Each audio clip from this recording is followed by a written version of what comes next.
And we're live. It is Wednesday, November 13th, 2024. I forgot the day. That's an omen of something. It is 8 o'clock a.m. I have a cup of coffee. Genevieve has a giant thing of coffee. And you are watching Dog Shirt TV. It is, as I explained in Dog Shirt Daily in my latest post, Vyshyvanka Daily these days. Vyshyvanka are traditional Ukrainian embroidery. And as long as the threat of U.S. betrayal of Ukraine looms on the horizon, dog shirts are going to take a little vacation. There may sometimes be a dog shirt underneath the Vyshyvanka. I remain in search of the ultimate prize, the dog Vyshyvanka, which Ukrainians, I assign to you. This is a problem that you can solve for me. But it will be Vyshyvankas all the way down. All right. A note on the format here before we do the normal monologue. The format is that every day at 8 a.m. that I do not have something else that I'm doing, in which case I will announce it. I will be here, not here in this particular hotel room, but here in this particular virtual studio. If you are a paid subscriber to Dog Shirt Daily, you know how to get to this studio from wherever you are in the world. I want to offer my deep apologies to people who live on the West Coast because it's 5 a.m. for them, and I do feel like I owe them a little bit of an explanation. The explanation is very simply that once my day gets started, there is no regular time that I can set aside for Dog Shirt Daily. So I can either do it in the morning or I can do it not at all, which, by the way, has, the world has survived for 4 billion years without my doing this at all. And so there is an argument for just continuing with the way the universe has functioned, except that that would not help the people on the West Coast, because as it is, they would, have to get up at 5 o'clock in the morning to watch Dog Shirt TV live. If we did it that way, they couldn't even get up at 5 a.m. to watch Dog Shirt TV live. And, while I am penitent, I do think that even the people on the West Coast are not worse off than they would be otherwise. Dog Shirt TV will run exactly 1 hour, because that gives me a half an hour after Dog Shirt TV finishes to before my morning lawfare meeting and the day begins. It will generally, but not always, be accompanied by a cup of coffee. Think of it as Morning Joe, only instead of Joe and Mika, you get Wittes, a cup of coffee, and whoever shows up. In this case, the great GDF cat eater. I think I'm going to, should I change it in the context of, it made sense in the context of the, when I put it up there, but I'm not sure. I'm not sure it should be your permanent. No, I aim for higher ambition then. So there are several. Are there 2 R's in Farah? No, 1 R, right? Just one, yeah. But 2 L's. Yes. Okay. There are several people who are welcome to join as co-hosts every morning, and they are GDF, Kate Klonick, Scott Shapiro, Alicia Wanless, Ev Gamon, and Anastasiia Lapatina, who some of you have gotten to know through Kava y Vino, which is the original 8 o'clock a.m. version of this. None of them are expected on any given day. They're all always invited, and they know how to jump in, as GDF did just before I started this morning. There is no schedule by which, for example, today is Wednesday, but that doesn't mean GDF is going to be here every Wednesday. It merely means that today is Wednesday. Sometimes, therefore, I assume it will just be me. And that is actually a kind of scary prospect, because me without a guest and without co-hosts means me talking for an hour, for which reason I do welcome members of the Greek chorus to jump in at any time. So if you have agenda items, if you have things you want to talk about, you jump in whenever you do. Importantly, you also dismiss yourselves, because I actually have come to feel strongly about this. In a civilized community, I don't press the I dismiss you button. You come on and say your thing, and then you dismiss yourself. If, of course, you abuse that and are not nice, or if you filibuster, eventually I may decide, kaboom. But I'm not. That's not my practice. I'm not looking to regulate other people's speech. So show up whenever you show up. Speak. Dismiss yourself, and be a good example for other members of the Greek chorus. Hello, Nastya. Hi. Joining from Kiev, it is Anastasiia Lapatina. Do you have a glass of wine? A glass of water? Just water. Yeah, I need to cut back on my alcohol consumption. Kava i voda. Yes, I was drinking a lot because for like more than a year I didn't drink, because pregnancy and then breastfeeding. So then once that stopped, give me 7 bottles of water. All yeah, right. I'm cutting back on that. All right, so we've got some background noise on your track. So if you could, no, it's fine. Just keep yourself muted when you're not talking. All right, that's the schedule. People will pop in like Nastya did. People will also pop out because they have schedules and they have other things to do. And that's the way it's going to be. Get used to it. It'll be every day at 8 o'clock that I don't have something else to do. By the way, if you show up and you haven't read the schedule the previous day, and there's no show here, that's why, because I have something else going on. It will always start on time. So if you get here and there's no show, my apologies. Either you missed some communication, or I forgot to send one, which will happen because I'm the kind of person who occasionally forgets things. We are joined by the most estimable Catherine Klonick, otherwise known as KK. It's good to see your face, KK. Good to see you guys. All right, it's time for the monologue, and then we're going to work on the freeform part of it. All right, the monologue.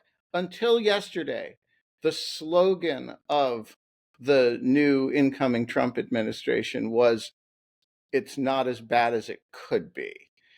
So we had a Secretary of State appointment, Marco Rubio, and I got to say that one could have been worse. And we had a National Security Advisor appointment, Representative Waltz, who is not to be confused with Governor Walz. And he actually has some experience. It's not a trivial appointment. It could have been worse. And even John Ratcliffe, who a few years ago as CIA director, I would have said, what a freaking disaster. Honestly, it could have been worse, because he was thinking about nominating Kash Patel. And by the way, Rick Grinnell, Footpicks man, not gotten a senior level appointment yet. So it all could have been worse. By the way, stand by with the Footpicks, because we, there still may be positions that he could get.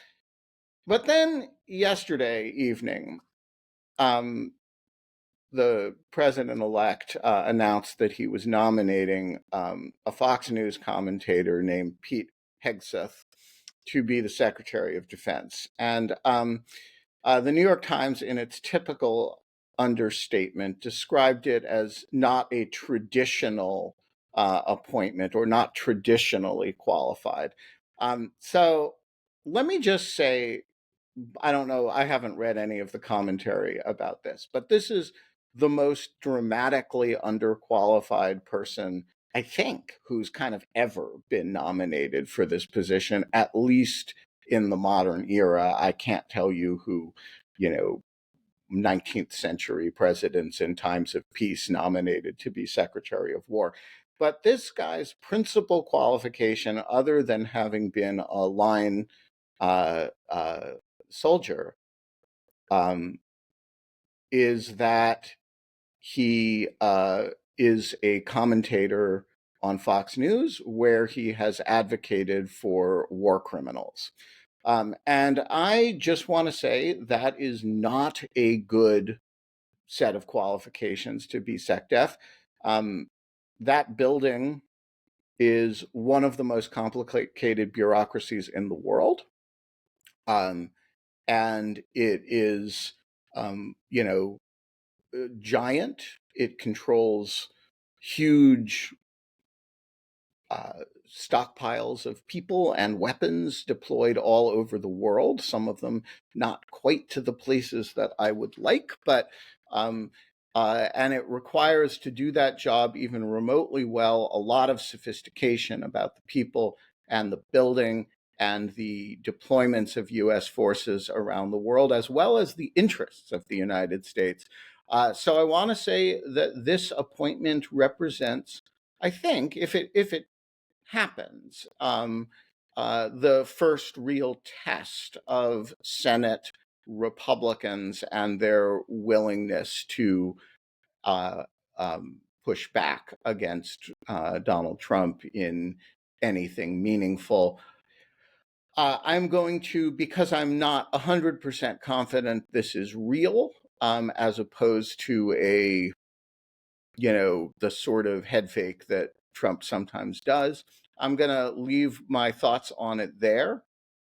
This monologue, because of the programming stuff at the beginning, has been a little bit longer than they're usually going to be. And now, shifting gears, here goes the gear shift.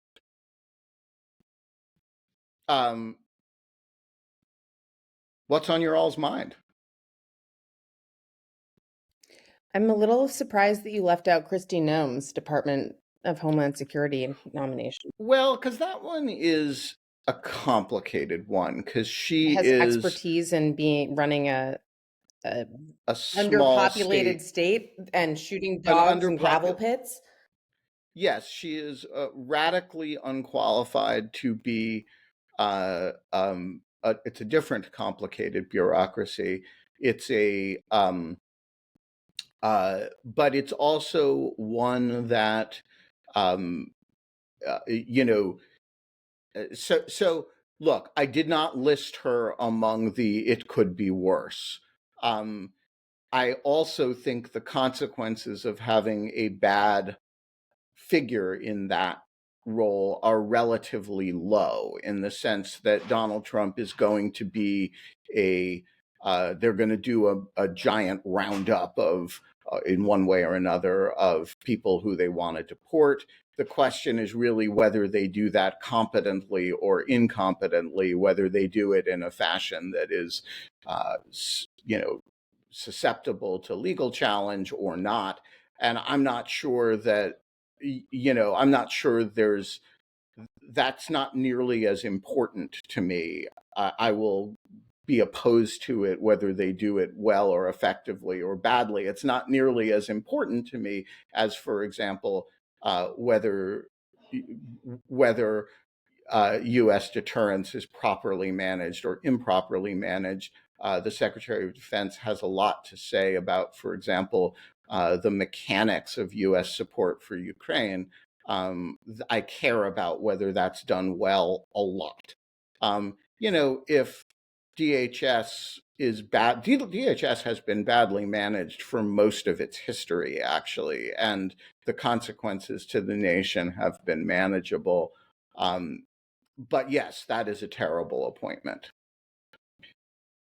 So, Kate, what are you thinking about in this new era? I mean, I think I went to bed last night in the Elon news. The Elon kind of, who's the other guy? Vivek? Vivek Ramaswamy. Yeah. Was announced as the head of the Department of Governmental Efficiency, DOGE, which, like, of course, all of like the admin and con law professors have jumped on saying, like, okay, you can't just like create a new agency. Also, the irony of creating a new agency to minimize agency, like all of kind of the bullshit that it sounds like it continues to be. I am mostly fascinated and want to unpack, and maybe we can put a pin in it and do it more tomorrow, which would be great. But I want to kind of unpack like this idea of where the interests of tech and Trump align. Now, he represents some, like, these are, I don't think people realize quite how complicated some of these interests are and how powerful. So you've got Trump that ostensibly supports three very, very different interests now, like that are all incredibly vocal and intertwined. So Trump has been anti like right-wing so-called censorship on the platforms, right? He thinks that there should be more regulation of media, or has said this publicly in 2022 and other types of, and of course his executive orders when he was actually president. Thinks there should be more regulation to keep platforms from censoring certain types of individuals and certain types of speech, like kind of similar to the must carry things that are coming up. He also obviously is in bed with Russia. And then he also is, and like these will relate, I will relate these things kind of in 1 second. And then he's also, but now he's also very tight with a lot of billionaire tech bros and venture capitalists with tons of money, and that are in the domestic conservative movement, so to speak. These interests are all have very different things that they want in terms of like regulatory action. And it is not at all immediately clear to me like who will win out or like how they will come to a head, because like the interests of Russia vis-a-vis the US are very different than the interests of all of EU. But like then there's just like the interests of the anti-conservative free speech, like, but the tech bros do not want to be regulated. Let us be clear. Even if it isn't like this type of must carry type of regime or whatever else, like Elon does not want to be regulated. Like now, I mean, a lot of my circles are now saying Section 230 is safe, because there's no way that if like Elon has the ear of Trump, that he will let him change Section 230 or pass any type of tech reform. Well, that's going to piss off a lot of kind of like people who have been saying that we need to, on the right, who have been saying that we need to regulate tech. And also it's in, the tech industry wants him wants Trump to not regulate, to protect them from the massive amount of regulation that's happening from the EU. That drives, I think, Trump and the EU and the US policy closer to Russia. But then that's actually against some of the tech interests that are like aligned to not be super close with Russia or anything else. And so like, I'm not sure if I'm thinking all of this through to cite like, but like, is this making sense? I'm like, and who's going to win? The people with guns, the people with tons of money, the people with more like followers? Like, how are we going to kind of like, who, like, where is the power like things going to like align here? And it's very immediately not clear to me and seems massively complicated. Does anyone else kind of seeing this like play out? I mean, I hope so. I don't think gonna I'm the only add, one. Yeah. isn't there also like a China component with Musk? Oh, So, because totally. Oh my God, I so forgot that China. and Thank you. not in a way that's again immediately clear from what Trump wants to do to China. So that's contradictory as well. Right, 100%. And then there's the tariff. Thank you. Thank you. That was the other piece that I was missing. Then there's the tariffs with China. And so there's all of this talk about like placing these tariffs on China. And like no one wants business with China more than the big tech companies that have been trying to get into China for like the last, like it is the one market that has tons of money that is untapped, right? And like the EU has now basically said like, fuck you, we're going to tax you to oblivion and like kind of almost like make it not worth functioning in Europe with your products. So that makes China all the more attractive. But then he's promised to put tariffs on it. So like, I mean, I really just don't know how this is like, there's a lot of outstanding promises and like, I'm not talking campaign promises like in speeches and like rhetoric. I'm talking about like he's made fucking promises to some powerful people. Right. You're talking about assumptions by communities that he has specifically promised things or led to think that he has promised things. I mean, like really, I mean, yes. And the market's reacting to these promises strongly. So it seems like people really believe he'll do them. Anyways, so all of this is to say that like who wins out in a battle of like China and Russia versus the US versus the EU, which is a battle that's been happening forever. Who wins out in a tech bro billionaire versus the president of the United States battle? And like, where do those interests weirdly align vis-a-vis the China, Russia stuff? And to make also, like, more let's just like not forget like Israel and like that's a pet issue of like a lot of the tech billionaires. So like, anyways, like I'm just saying that like this is confusing, and like now there's a bunch of tiny little oligarchy of people that like think that they've bought access to Trump through Elon and their Twitter followers or their billions of campaign dollars, and I just think it's gonna be interesting. It's going to be a Balagan. Yeah, I don't know what that is, but it sounds bad. Wait, is that a Russian word, Ben? I mean, it is. I think I speak Russian. It's a lots of languages word. It's used in Russian. It's used in Hebrew. It's used in. It means like a crazy mess. I think it. I don't know where it's from originally. Actually, it's like the word kiosk. It shows up in like 1,000 languages. Yeah, and you have I don't know where it's originally from. All right, Nastya, what is the view from Kiev, where you have kiosks? Yeah, we do. The view from Kiev is very optimistic, and this is what I'm writing about, like literally right now. I had a writer's block, so I'm trying to write about it. Oh, wait. I have information from the Greek chorus about the history of the word Balagan.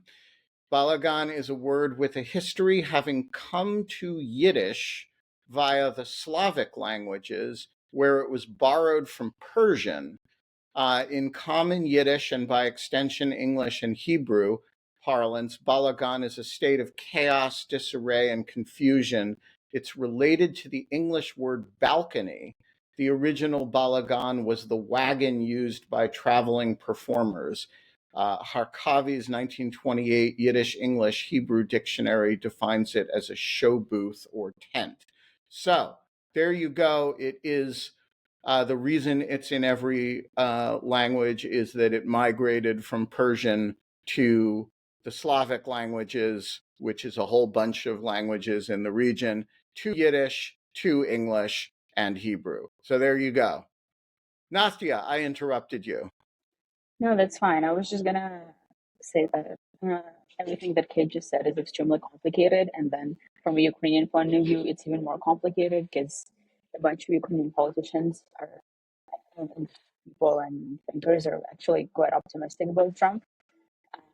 because they really hate Biden and Biden's administration.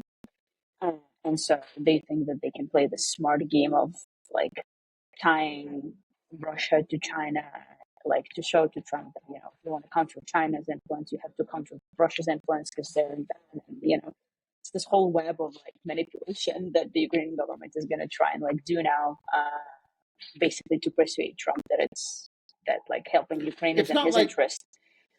Do they understand that it's not like no one has ever tried to persuade Trump of this before? Yes, but I mean, what are our options?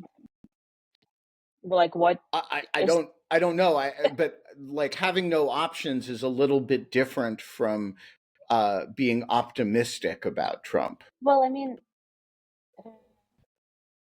as I've said, optimism stems largely from the fact that people really, really hate the way Biden has been approaching this war. And it's the thing that we've talked about, how Americans see this as a cup half full situation, and we see it as a completely empty cup kind of situation. Because, we think that Biden's approach was just a failure.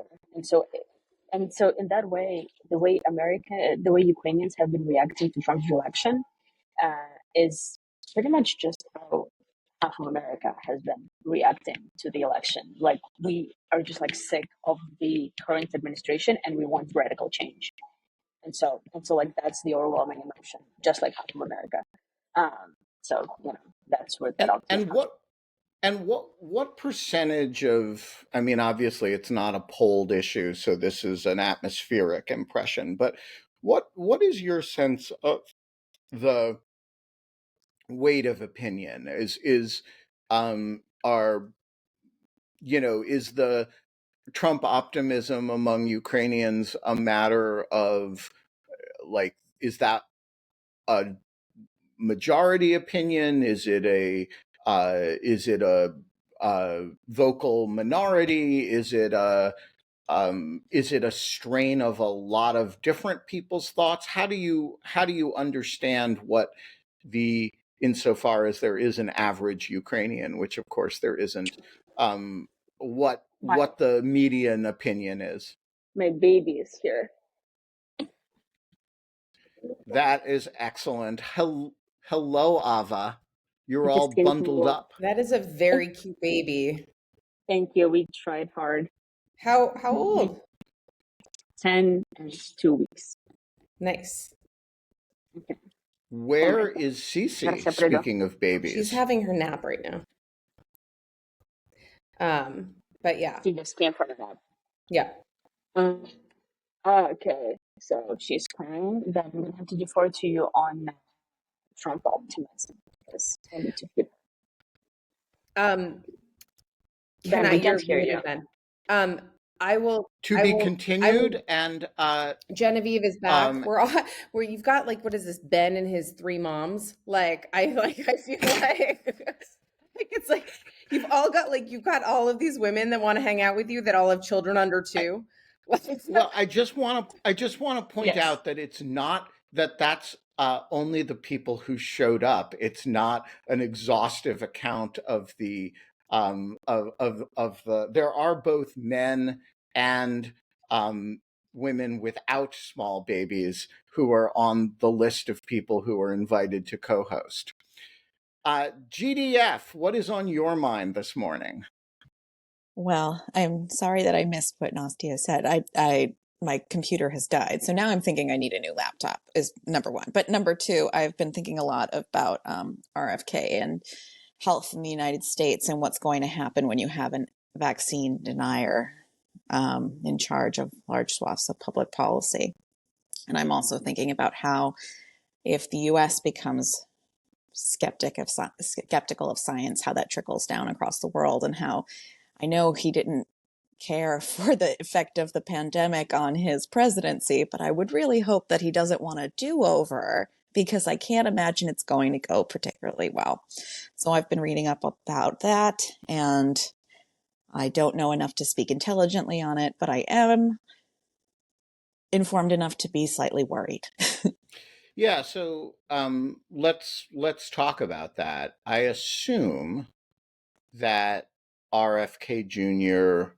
would not command the votes to actually be appointable as head of HHS. Do you concur with that, or do you think he's a likely nominee for that position? I don't know. So I'm kind of torn because I think that, as Josh Hawkinson just said, interim, he could at some point hold the position. And I do feel pretty strongly that where people are going to choose to spend political capital is going to be important. And so I think that he may get through just because there may be more dire issues put forward at the same time. And so having to pick your battles, he may get through. I don't know what's going to happen with the Congress and Senate. I imagine that they would probably confirm whoever Trump put forward at this point, unfortunately. I also think that politically, not a lot, I can't say that with certainty, but a decent amount of people supported Trump in lieu of RFK. And so to alienate them would be to fracture, I guess, whatever base is there. And I mean, he may not be considering that, but people who want to have power after him might be. So I'm not sure. I do worry about it. I think that there's enough people who have I don't want to say anti-incumbency, but it's more just the distrust of our institutions right now, an anti-institution feeling that they may want someone to go in there and see what happens. But this is one area that has not only huge ramifications on individuals, but it will also have some national security implications. And as someone who spent a decent amount of time in pharma in their professional life, it's also going to be interesting coupled with Trump's economic policy, because nothing is completely made here. We get things from all over the world. So yes, can I ask you a regulatory question that you may or may not know the answer to, but it seems to me important to this whole conversation, which is, what is the federal government's real role in, I mean, obviously there's a real role in vaccine development, but the regulate and in the approval of vaccines, right, are medical items that the FDA approves on the safe and efficacious standard. But the actual regulation of approved vaccines is a state level matter, right? I mean, deciding who has to get what vaccines in order to go to school and who has to, like, if imagine RFK were, let's actually be really acute here and say the head of the FDA, which is, you know, I think the person with the most direct line authority. What authority does he have to fuck up vaccines? So I don't have personal experience with vaccine development, but speaking from the small molecule side of things, if an approval was granted, the head of the FDA or someone else could withdraw that approval, and therefore it wouldn't be available to you. You are correct in saying that the states... that's the mifepristone problem, right? Yes, that's the mifepristone problem. Now, the states from that court case, the Supreme Court case, I can't remember it, but I do know that there's a Supreme Court case that happened in Massachusetts that decided that the states do have the power to decide what vaccines their citizens must get in order to do certain things. And that's the public health aspect of it. So I think that there's many layers to this cake, and I'm starting to dig into them because I know that there's just so many things going wrong at the same time that I'm very concerned. So GDF, if you want to be Dogshirt TV, public health law and health law correspondent, to learn this area really well and talk us through, among the many areas that I do not have time to learn well, the law of drug approval, regulation, and of course this has important, in the mifepristone context, important reproductive rights implications, but it also involves vaccines. It also involves drugs that may be politically unpopular or politically popular for reasons independent of their safety and efficaciousness. For example, ivermectin, right? Like, are we bleach? Particularly of the injected variety. So, are we like the more? I suspect we will be discussing this stuff a lot, and if you want to put some time into learning it well, so that we can discuss it at a level that goes beyond what's going to be available on normal broadcast media, I would love that. And I think the audience would be very grateful. I'm happy to be, instead of the roving correspondent, the rover correspondent. Excellent. I All right, Kate, I love that what's on idea. your mind? Yeah, no, I think that the other thing that like kind of some of this, so just to like, I don't know, I think that a lot of, there is going to be a lot of interesting kind of, one of the things that I think is interesting is that the right has moved, and the Supreme Court in particular has moved us so much into a federalism stance of states' rights, right?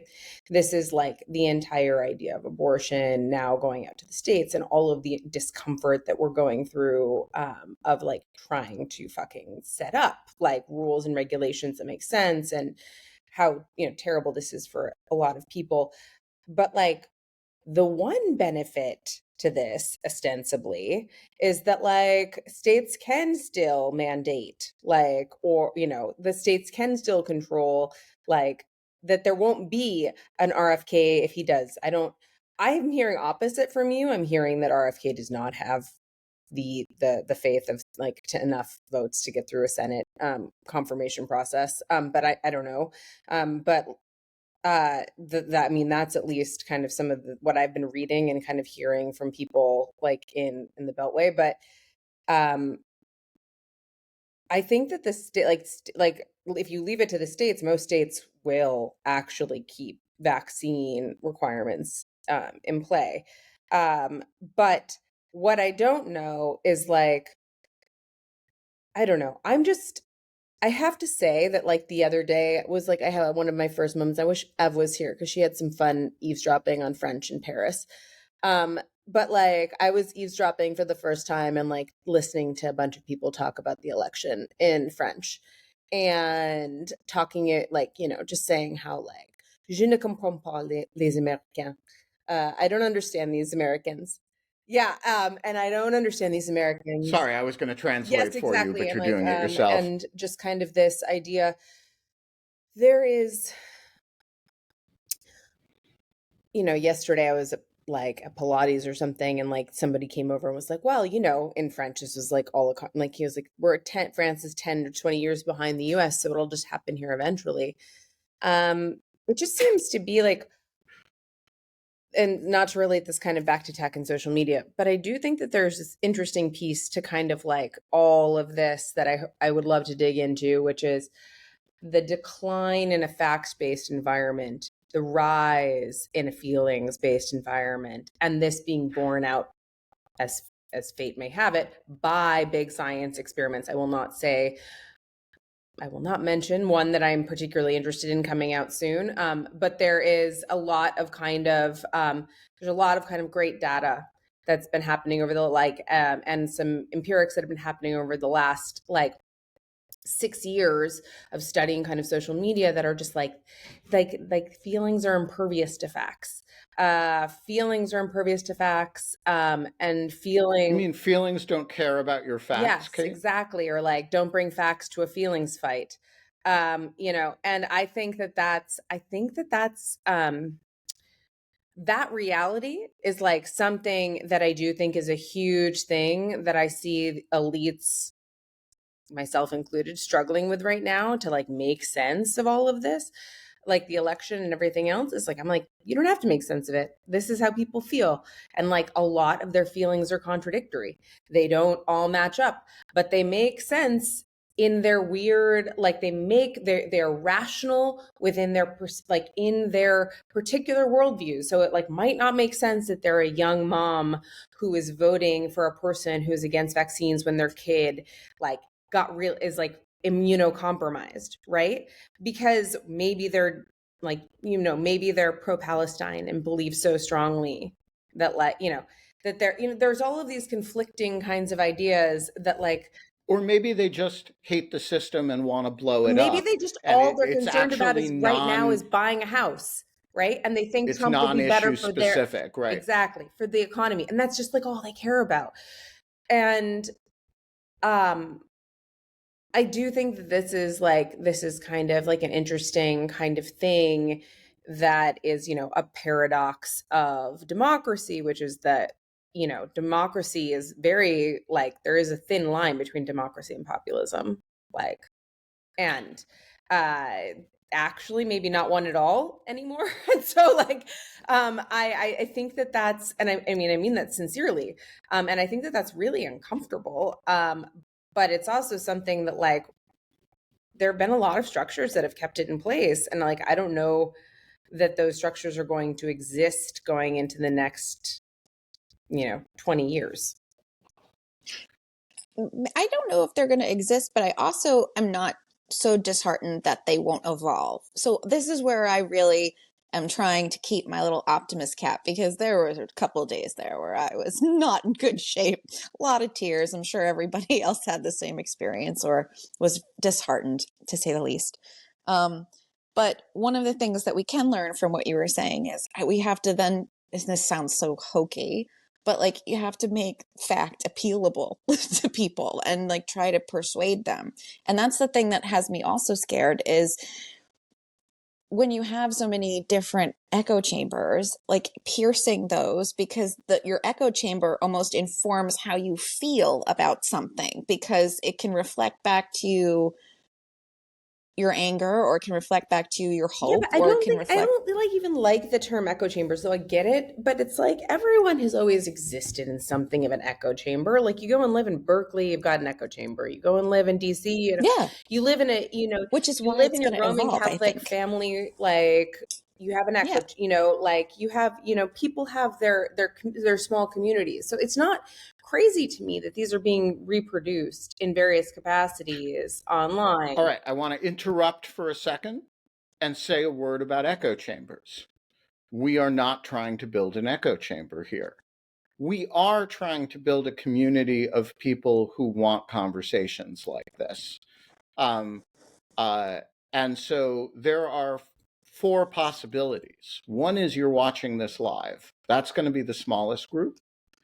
The second is you are hearing this on a podcast later today, maybe tomorrow, maybe the next day. Third possibility, you are watching this on YouTube, maybe today, maybe tomorrow, maybe later. Fourth possibility, you are seeing this as a result of the fact that I will later post it on Dogshirt Daily.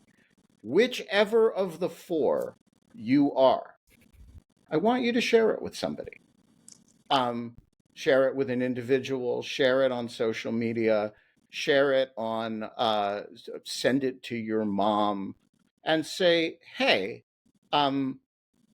where else can you have an hour that is serious conversation with people in Paris, in New York, in Paris about the tech world implications, in New York about drug development science and the regulation thereof, in Kiev about the future of about Ukrainian attitudes, and in rural Virginia, knitting it together, thinking about who's going to be Secretary of Defense.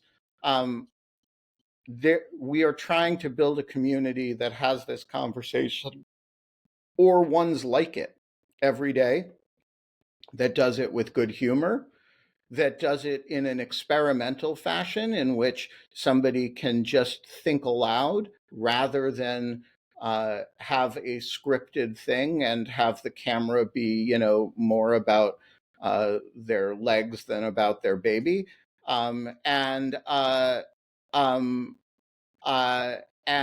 by the way, that's something that does not have an obvious market. It's a market that we have to build. It's a community that we have to create.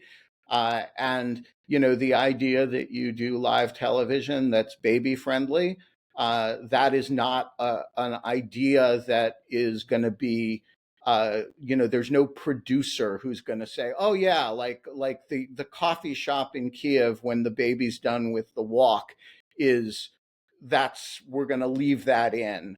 We're going to do that live. We're going to tell that person it's okay. You rolling out of bed, throwing on a Vyshyvanka and not having any makeup, that's fine. You know, we're trying to build that. We're trying to create the space for that. And maybe that'll be an echo chamber, but I don't want it to be.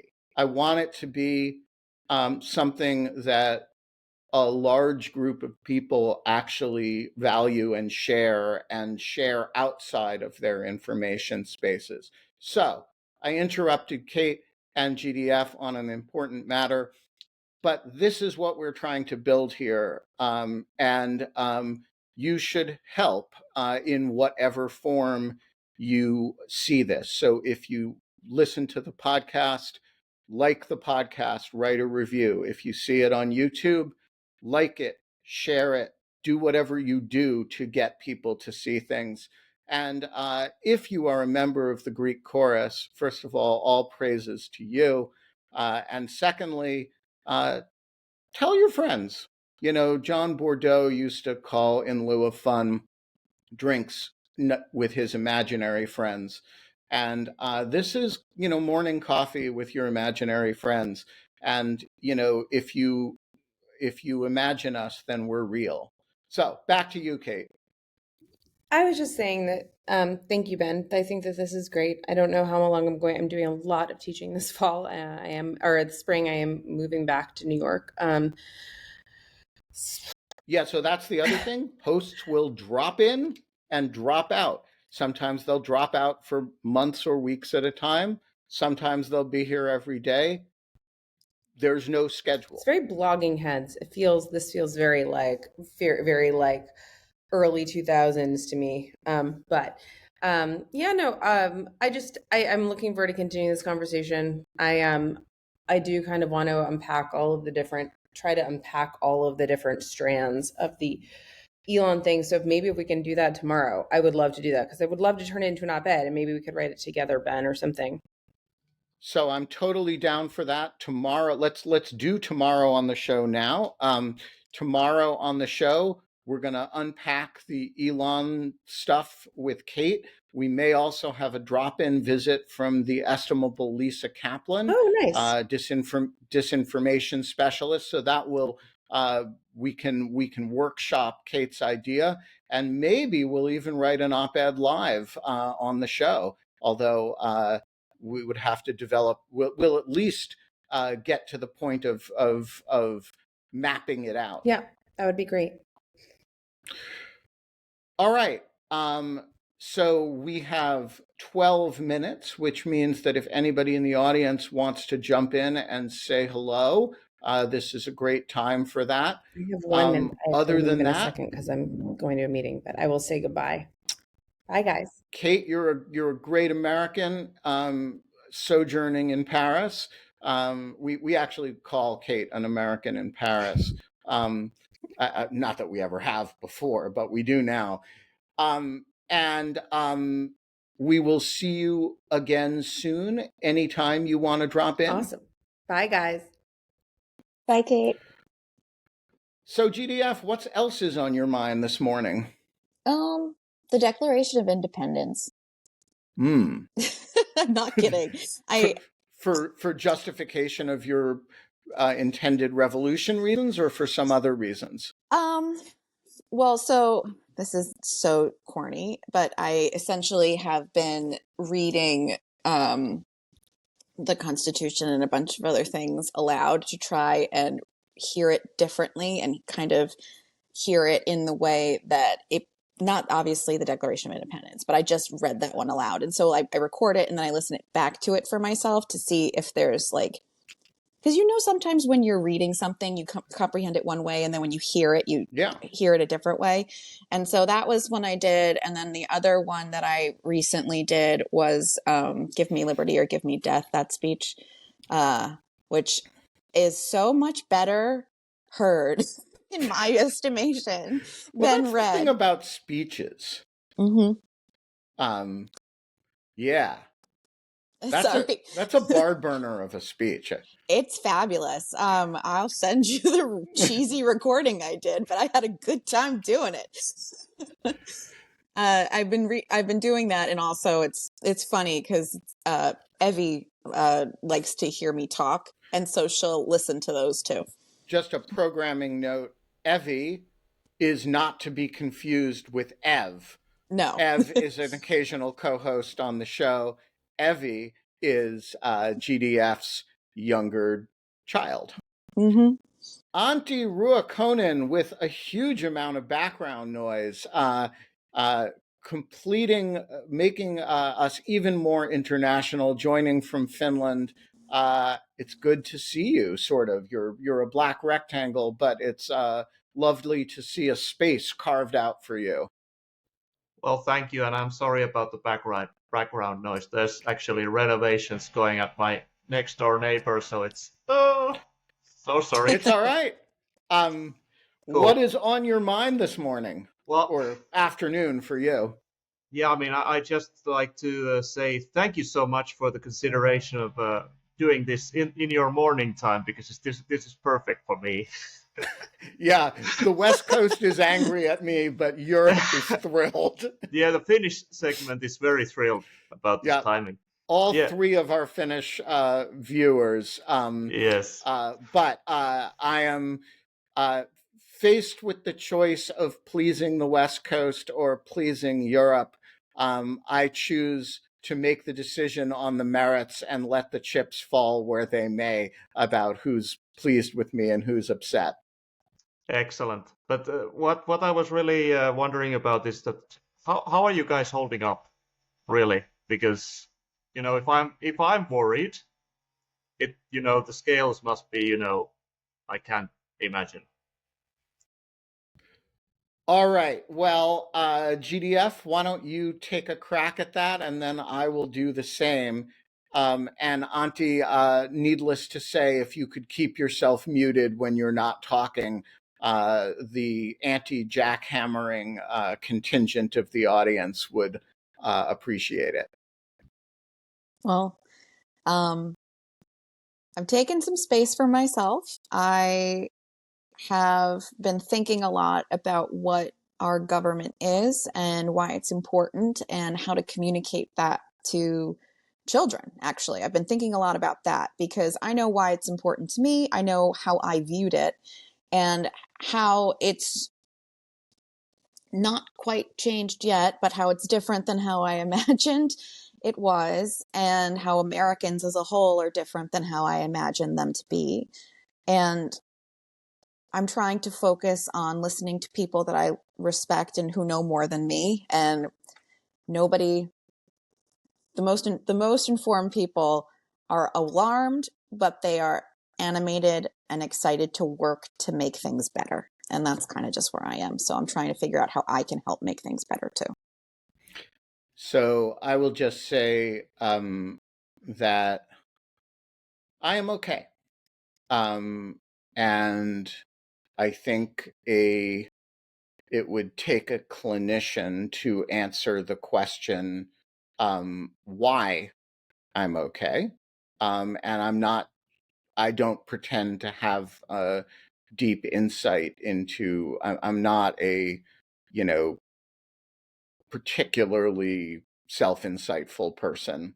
And I don't really know why I'm okay. But I am. And one of the things about situations like this for me is that they tend to involve a lot of clarity as to my sense of purpose. Over the last few years, I've bounced around a fair bit in terms of what my not my professional mission statement is. I run lawfare. I'm a Brookings Senior Fellow. But what I'm spending my personal time and energy on, I've bounced around a fair bit. As you know, I was going to write a book about the Trump trials. I was going to there were a variety of plans, and there's something actually clarifying about having all those decisions made for me by the results of the election. And so, while I wouldn't say any part of me is happy about it, it does give a lot of clarity to things like how I'm spending the next few years, and what my personal priorities are with respect to um, to what issues I'm thinking about, the balance between intellectual work and activism in my life. Activism is something I really did none of until I was 50 or so, a little older. And now it's a significant part of what I do. And so, how to balance the side of me that has to be fair-minded and has to be, take into account opposing arguments, and the part of me that can simply bare my fangs at a problem and, deploy lasers on it. That this answers that to some degree. And so I would say, without diminishing the severity of the situation at all, and the situation is severe, I don't feel bowed or defeated by it. And I also accept, and I think people need to, this is the part that people have a lot of trouble with, and I don't, which is actually we have to accept that we are the minority position at this point, and that there was a free and fair election and that we lost. And that means that to the extent that the problem is a problem of not legality, but policy, a lot of bad things are going to happen. And actually that's legitimate. And I want to spend the part of me that is upset about that is a part that I think we also just have to accept, that we didn't make our case collectively well enough, and the people rejected us. And that's okay. The stakes are high, but to the extent that we lost an argument and bad things are going to happen as a result, or bad things by our lights anyway, that's actually called democracy. And I'm very regretful about it, but I don't think that's a crisis, although it may cause all kinds of mini crises that are going to be very upsetting to me. To the extent that there are ambitions of the winning side that are unlawful, that I don't accept, that the fact that we lost means that we lose. And so rigorously distinguishing between the two. Bad things are going to happen in the immigration space, and I'm going to oppose them, but that's democracy.